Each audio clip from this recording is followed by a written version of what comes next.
What's the story, Morning Glory? What is the word, Hummingbird? Thank you so much for clicking on my channel and for joining me in this quick discussion just about some interesting entertainment news that I came across. So let's first talk about Arnold Schwarzenegger. So Arnold Schwarzenegger, okay, he was a bodybuilder, then he became this big time actor, and then he became the governor of California.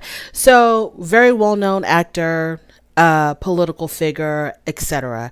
Very iconic as well. A lot of people who live outside of the United States, when they think of American movies, the first thing that comes to mind is these movies like Terminator, these movies that had these big time action figures like Arnold Schwarzenegger or Sylvester Stallone in Rocky. So he's, a pretty iconic guy.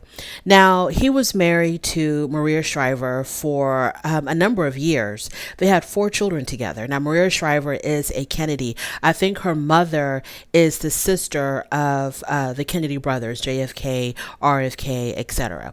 So he was married to Maria Shriver, who is a journalist and a news reporter, I believe, for a number of years, and they had 4 children together. Well, during his marriage to Maria Shriver, he was having an affair with their housekeeper, and this affair produced a child, a son. Now, the reason why I'm talking about this is because I've seen some stories recently stating that Arnold's 4 children with Maria Shriver want nothing to do with the child that he had outside of his marriage. And ironically, the child that he had outside of his marriage is the one that looks the most like him and is the one that is following in his father's footsteps. From what I read, the child that he had with the housekeeper, he's involved in bodybuilding. He looks a lot like his father. So it's sort of ironic how things turned out, right? So the fact that his 4 older children don't really associate or really have anything to do with their half sibling that he had outside of his marriage, it made me feel kind of sad for the child that he had with the housekeeper, because that child had nothing to do with anything. And why he should be ostracized from his siblings and left out of things because of what the adults did in this situation. It just, it kind of made me sad. And I would want Arnold's 4 older children to understand someday that this is still your sibling. This is your half brother. How he came into the world, how he was conceived. It's not his fault. You can't put you can't put your blame of the adults on an innocent child. And as an only child, and I talk about this a lot on my channel, as an only child, it breaks my heart when I see siblings not getting along, because the only thing that I ever wanted ever since I was a very young child was to have siblings, was to have a brother or a sister. And this child that he had with the housekeeper, I guess is sort of like I don't know if he has siblings on his mother's side. I'm not sure, but he's probably kind of growing up like, an only child if he doesn't have siblings on his mother's side, even though he does have 4 half siblings on his father's side who share, I don't know. I don't think he's a Schwarzenegger though. I think he goes by his mother's last name. And no one is going to downplay or minimize or negate the hurt and the pain that their mother went through, that they went through when this affair was exposed. And then on top of that, this affair produced a child. Obviously, those feelings are real and they are very much validated. But any type of negativity should not be shown towards this innocent child. Now, there was an event recently. I don't know if it was for what was going on, what type of an event it was, but Arnold attended this event, and his children, all of his children, were at this event as well. And in the article, it said that the 4 older kids were keeping their distance from their half sibling. And but the half sibling, from what I read, he's just taking it all in stride. He seems to be a very positive person. He's constantly posting things online in support of his dad and whatever projects his dad has going on. And like I said, he himself has taken an interest in bodybuilding, and he's the one that looks the most like Arnold Schwarzenegger. It's just really crazy how life can play itself out. Moving on from there, I wanted to talk about my second story involving Candace Owens and Khloe Kardashian. Okay, so Candace Owens, she is a conservative author, talk show host, political commentator, etc. She's very controversial because she is an African American woman who is very supportive of conservative opinions and thoughts and ideologies. And I don't know if she considers herself a Republican or exactly what. I don't want to label her if that's not what she claims to be, but she's seen as being a very conservative. She really supports conservative ideology. Whether you think that's right or wrong, I have no idea, but she is a conservative. And she's also, from what I read, like recently, she has been very close to Kanye West. Now, Kanye West, I don't know how seriously to take him and his shenanigans. He kind of dips a little bit on this conservative environment, and then he'll kind of dip back out, and then he'll dip back in again. And so I don't know exactly what's going on. And I don't think it's right or wrong if he is conservative. I don't think he should be ashamed of whatever his political beliefs are. It is what it is. He can be whatever the hell he wants to be. I'm not here to judge. I really don't care about that.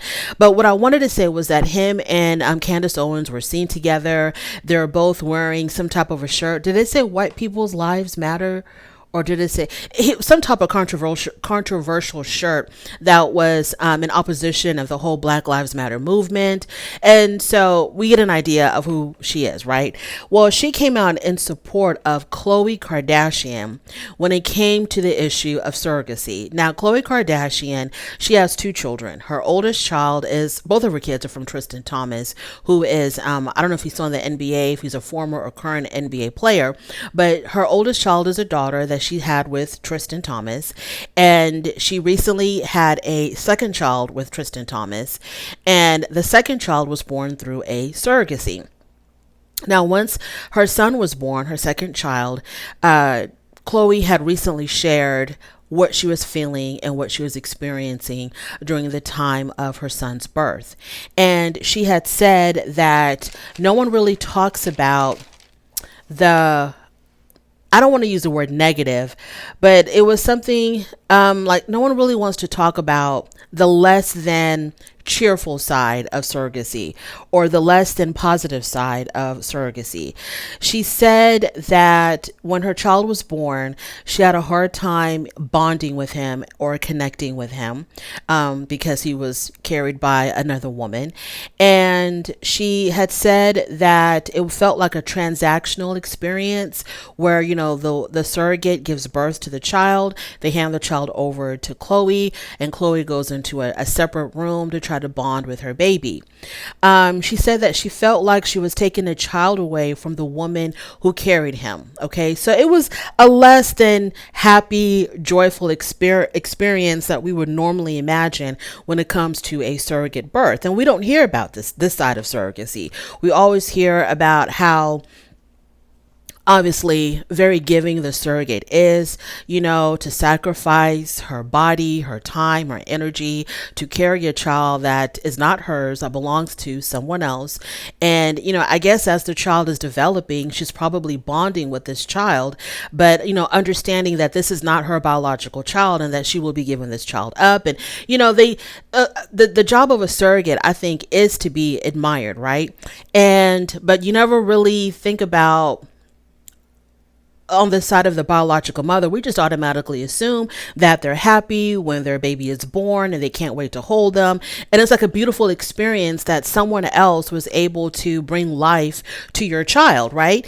And Khloe was like, yes, it's all of that for sure. But then, there's other things that a mother can experience during this very unique experience.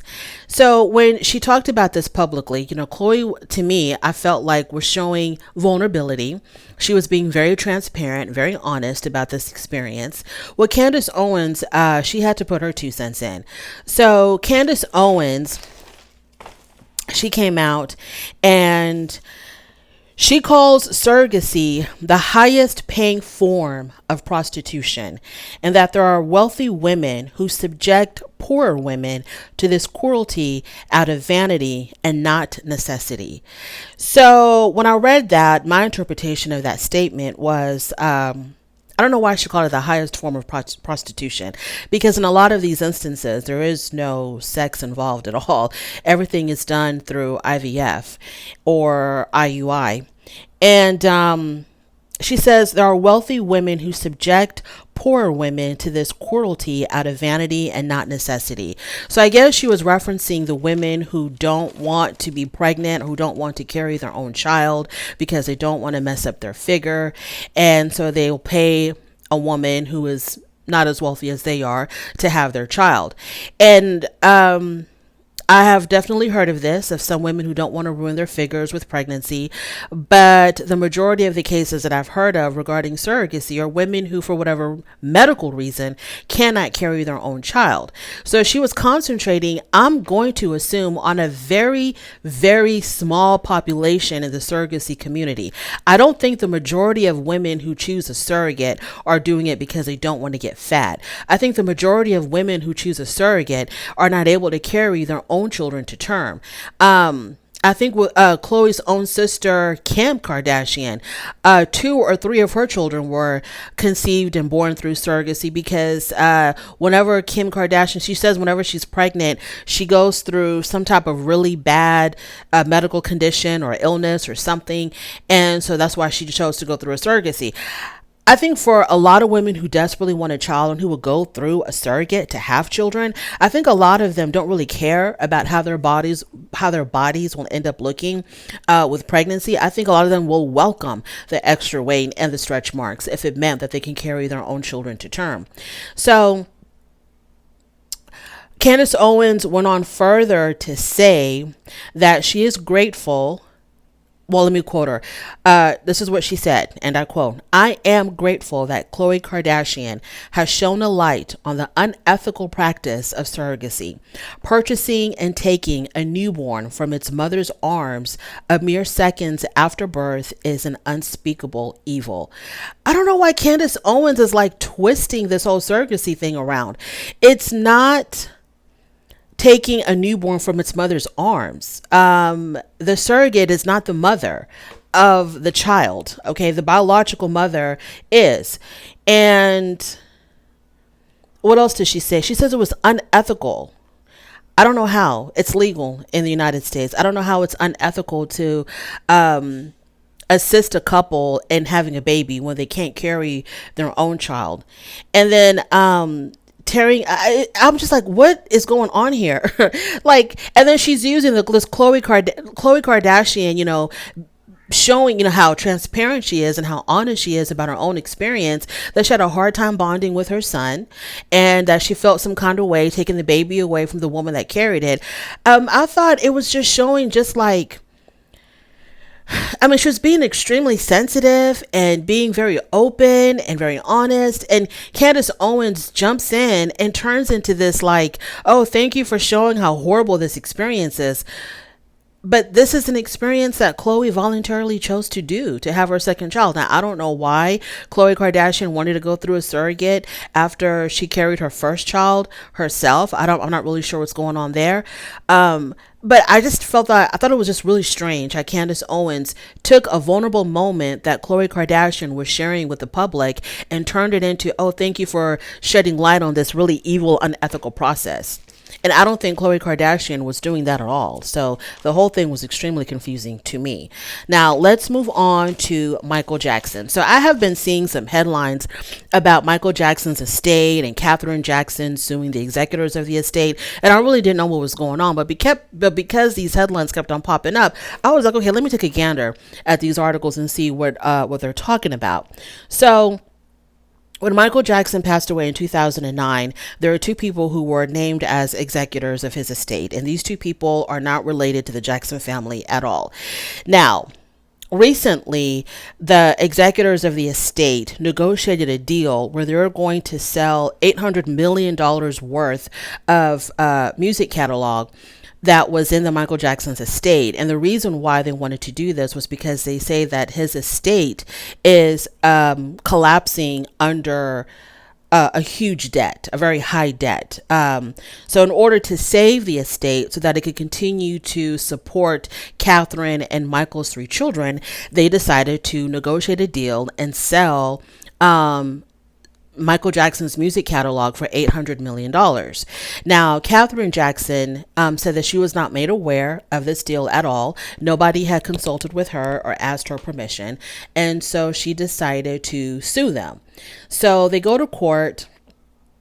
And the court decides in favor of the executors, that what they did was legal, it was okay, it was correct, and so that deal still stands. Well, then she went back and she filed an appeal, and I think the appeal is still in process, I believe. Now, what shocked me was that Michael Jackson's estate is in debt. That's what shocked me, because you were like, I'm like, Michael Jackson's estate is in severe debt, and they had to sell $800 million worth of songs to save the estate from going into debt so that it could continue to support the 3 children and his mother. How in the world is Michael Jackson's estate in debt? Now, I remember seeing reports many years ago when Michael Jackson was still living that he was like an excessive spender. There was this documentary or this news report or something where you see Michael Jackson at this really high-end store, and he's just like pointing at things, not looking at the price, buying up all kinds of like, expensive furniture. And then later on it said that he really didn't buy these pieces of furniture that he was pointing out that he wanted to buy because he really couldn't afford it. I'm just like, what is going on? How in the world? And I know it happens, and I know that it's very possible to happen, but I want to know, like, in detail, how does the estate of Michael Jackson, how does it end up in debt or close to collapsing under the debt that it's in? So Katherine Jackson is very upset that these executors are just making these deals without consulting her. And the executors are probably thinking, why even bother consulting her? Because she's probably going to say no anyway. It seems like Katherine wants to leave the estate of her son as is, and doesn't want anybody selling anything from it or doing anything with it to change it. So yeah, it's a very sad situation. She's 90 something years old, and she's, having these legal battles. I don't think Michael Jackson envisioned this of his mother.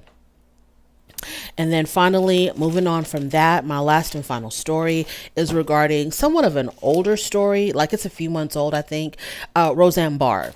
I just want to give my 2 cents about this whole Roseannebarr situation. So Roseannebarr, obviously, back in the late 80s and 90s, she had a very successful sitcom called Roseanne. Now, when that show wrapped and it ended, okay, that was the end of that. So lately, after or since COVID, there's been a lot of reboots of very successful, well-loved sitcoms from the 80s and 90s, etc. And Roseanne was one of them. So like around 2018, 2019, I think they did a reboot of Roseanne where it was showing us where the Connors are now. Well, the problem is it was very short-lived.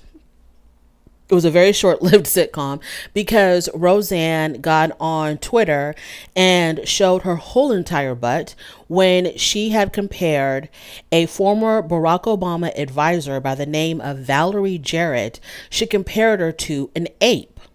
And so this was perceived as being racist, and the culture came after Roseanne and canceled her. So because of the heat and the pressure from the public, calling her a racist and whatnot, the show was forced to terminate her and fire her. Well, you can't have the Roseanne show without Roseanne, and so then they changed it to The Connors, and now it's about the Connors and whatever. I've never watched it. I have no interest in watching reboots. Like I said in another previous video, I don't want to know where everybody is now. I don't remember everybody as they were. So the issue now is that Roseanne blames her being canceled from her show and her being canceled from the culture. She blames it all on Sarah Gilbert. Sarah Gilbert was the one that played Darlene, who played her daughter Darlene in the Roseanne show. And she blames it on Sarah Gilbert because she says that Sarah Gilbert went on this campaign to paint her as a racist. And because of the fact that she worked so closely with Roseanne, people were probably tending to believe Sarah Gilbert. It's like, well, if Sarah Gilbert is calling her a racist, in addition to what Roseanne said herself, then she must be a racist. Yeah, let's go ahead and cancel her. So she says that it was really unfair for Sarah to go around on her own talk show because she was on the talk show called The Talk, I think. And Roseanne Barr says that, Sarah Gilbert would get on her talk show and she would talk about how she was so shocked and appalled by how racist Roseanne was. So Roseanne said that because of Sarah Gilbert constantly talking about her tweet and painting her out to be a racist and being so shocked and appalled and all of this and that, this is the reason why the culture canceled her, and this is the reason why she lost her show. And I'm thinking to myself, you compared a woman to an ape. Like, I don't think Sarah Gilbert had anything to do with that. Whether Sarah Gilbert was running a campaign against Roseanne or running a campaign for Roseanne or kept her whole mouth shut in this whole ordeal, I think Roseanne still would have been canceled.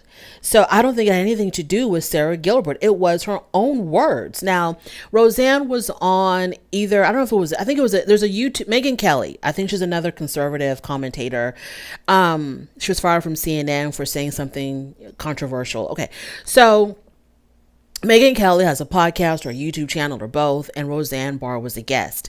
And they were talking about this whole incident. And Megyn Kelly was basically, pumping up Roseanne and telling Roseanne, yeah, those people, they were not really your friends, referring to Sarah Gilbert and I guess other cast members of the Roseanne show. She was telling Roseanne, those people were not really your friends.